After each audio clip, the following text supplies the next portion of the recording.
안녕하세요. 서울 S치과 최승원 원장입니다. 오늘은 제목을 뭐라고 써야 될지 좀 어려운 내용인데요. 이분이 이제 처음에 2011년도에 저희 치과에 내원하셔서 이러저러한 진단과 상담을 받으시고 이제 저희 치과에서 치료도 진행을 하시고 그다음 직장 문제 때문에 지방에 있는 현장에 왔다 갔다 하셔야 되는 분이셔서 지방에서 또 계실 때 거기서 치료받은 것도 있고 한데 이런 것들이 이제 치과 의사인 제가 보기에 좀 안타깝게 보이는 부분들이 있어서 결국은 이제 치과를 어떻게 선택해야 될지 그런 문제로 귀결이 되는데 그런 부분들에 대해서 그냥 제가 생각하는 바나 이런 것들 좀 안타까운 부분들을 한번 이야기를 해볼까 합니다.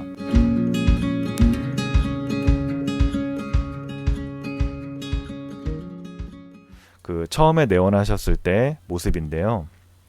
지금 여기야 어금니하고 송곳니 뒤에 작은 어금니, 그 다음 이쪽 작은 어금니, 그 다음 양쪽 아래 어금니 2개씩 총 5개의 치아가 결손된 상태였습니다. 보시면 이제 하얗게 크라운이 되어 있는 모습을 확인할 수가 있고요.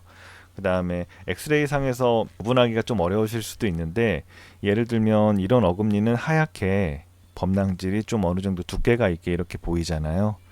여기도 이렇게 그렇고 일단 반대쪽도 하얗게 범낭질이 보이는데 아랫니 같은 경우는 어금니가 이렇게 많이 닳아있고 깨져있는 모습들을 볼 수가 있었습니다. 아무래도 이제 어금니가 없어서 힘을 많이 받게 되고 이쪽 같은 경우는 맞물리는 치아가 메탈 크라운이었기 때문에 메탈이 아무래도 치아보단 단단하니까 사용하시면서 치아가 좀 많이 마모가 되지 않았나 그렇게 이제 의심이 되는 상황이었습니다. 첫날 2011년 8월에 오셨을 때 빠진 부위에 대한 임플란트 치료를 설명을 드렸었는데 이제 이분이 직장 사정도 있고 뭐 생각을 좀 해보실 부분도 있으시니까 당연히 임플란트가 고가니까요. 그래서 이런 부분들에 대해서 고민하시기 위해서 가셨다가 이제 2012년도에 다시 저희 치과를 내원을 하셨습니다.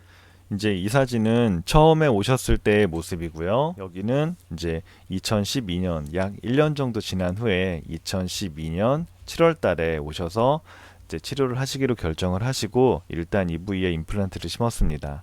지금 처음에 오셨을 때 약 1년 전의 모습과 지금의 모습을 비교해 보면 이 치아가 원래 있었는데 여긴 크라운인데 이거를 잘라내고 이렇게 브릿지를 하셨었어요. 보시면 안 씌워졌던 치아가 지금 씌워져 있는 게 보이시죠?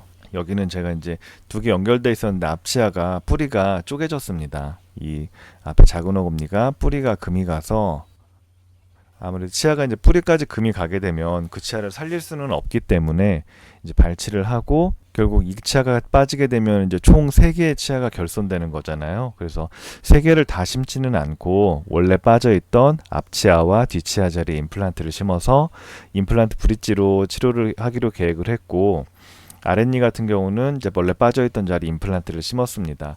일단은 오른쪽, 사진에서는 왼쪽이지만 실제 환자 입안에서는 오른쪽인 이 오른쪽을 먼저 수복해서 심는 기능을 회복시킨 후에 왼쪽 치료를 이제 진행하기로 계획을 하고 먼저 치료를 시작을 했었어요. 이 사진은 이제 2012년 9월에 찍은 사진입니다. 임플란트 식립하고 약 2달이 지났는데 아랫니는 이제 완성을 했고요. 위에니는 아래보다는 위에가 뼈가 좀 무른 편이기 때문에 아무래도 위에는 좀 임시차도 넣고 좀 더 기다리는 편입니다. 그래서 위에는 현재 희미하게 보이는데 여기 임시차가 이렇게 들어가 있는 상태고 임플란트에 지대줄을 연결해서 임시차를 넣고 좀 적응을 하는 시간이었고요. 뒤에는 여기 잘라서 날카로운 부분이 있었는데 크라운 자체가 맞질 않아서 여기는 이제 제거하고 새로 크라운을 씌웠습니다. 그래서 2달 동안 임플란트 위에 아래 보철 완성, 그 다음 위에 있는 크라운을 교체, 그 다음 여기 임시차까지 진행이 되어 있는 상태고요. 이거는 이제 한 달 후인 2012년 10월에 찍은 사진이에요. 한 달 동안 이제 임시차를 적응하시고 괜찮아서 최종리로 이와 같이 교체를 했습니다. 제가 2012년도에는 지르코니아를 쓰고 있던 시절은 아니고요. 그래서 PFM 메탈 세라믹을 이용해서 임플란트 보철을 진행을 했던 모습인데 어쨌거나 이렇게 해서 이제 치료하고 2012년 10월에 일단 오른쪽에 대한 치료는 마무리를 하고 치아 결손 부위가 있는 왼쪽에 대해서 임플란트 2개만 심어서 이렇게 하면 되겠다라고 이제 말씀을 드리고 치료가 일단락 되었었습니다. 이 사진은 이제 치료를 마무리하고 약 1년 정도 지난 2013년 8월에 찍었던 사진인데요. 일단 오른쪽에 치료했던 것들은 잘 유지되고 있고 환자분께서도 오른쪽으로 이제 식사는 잘 하고 계신다라고 말씀을 하셨습니다.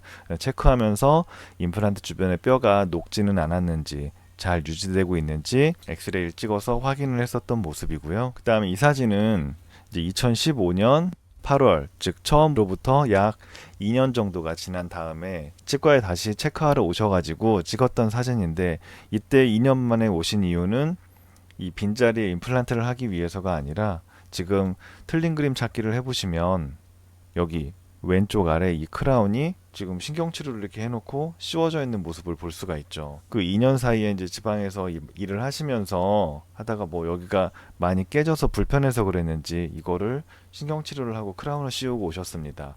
근데 뭐 크라운을 잘 씌워서 이제 쓰셨으면 모르겠는데, 보시면 이 크라운 뒤쪽 주변으로 이렇게 검게 선이 그어져 있는 모습을 보일 수가 있어요. 한번 지워보면 제가 말씀드린 이 크라운이 이제 하얗게 신경치료를 하고 씌워져 있는데, 보시면 이렇게 뼈가 녹아 있습니다. 우리가 이제 엑스레이 상에서 특징적으로 이와 같이 J자 혹은 뭐 이자 입뿌리 주변으로 이렇게 역으로 J자 이런 식으로 뼈가 녹게 되면 이거는 뿌리가 금이 갔을 때 특징적으로 나타나는 소견이라고 이야기를 하는데요. J자 형태의 골결손. 그래서 2년 만에 오신 거는 이제 이쪽에 치아가 씌웠는데 불편하다고 하셔서 오셨어요. 근데 이미 엑스레이 상에서 이렇게 보일 정도면 뿌리의 금관계 거의 확실하다고 보여지고, 이거를 살릴 수는 없는데 일단은 뭐 불편하시다니까 신경치료는 한번 다시 해보겠습니다. 그러고 이 치아에 대해서 신경치료를 다시 진행을 하게 되었습니다.